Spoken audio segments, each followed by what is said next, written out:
Зүлхиджа айы мұсылмандар үшін ең қасиетті айлардың бірі. Әсіресе оның алғашқы 10 күні өте қасиетті. Пайғамбарымыз саллаллаху алейхи уассалам бұл күндері жасалған ізгі амалдардың сауабы ерекше екендігін айтқан.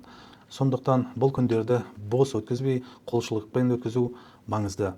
Зүлхиджаның алғашқы 8 күнінде ораза ұстау мұстахаб амал, ал 9-шы күні, яғни арапа күні ораза ұстау сүннет. Себебі пайғамбарымыз саллаллаху алейхи уассалам өзі ораза ұстап, сахабаларын да осы ораза ұстауға шақырған. Бұл күндері тек оразамен шектелмей, жақсы амалдарды көбейткен дұрыс. Мысалы, садақа беру, туыстық байланыстарды нығайту, құрбан шалу, нәпіл намаз оқу, дұға жасау, Алланы көп еске алу және пайғамбарымыз саллаллаху алейхи уассаламға көп салават айту. Қасиетті күндерді қадірлей білген адам Аллаға жақындай түседі.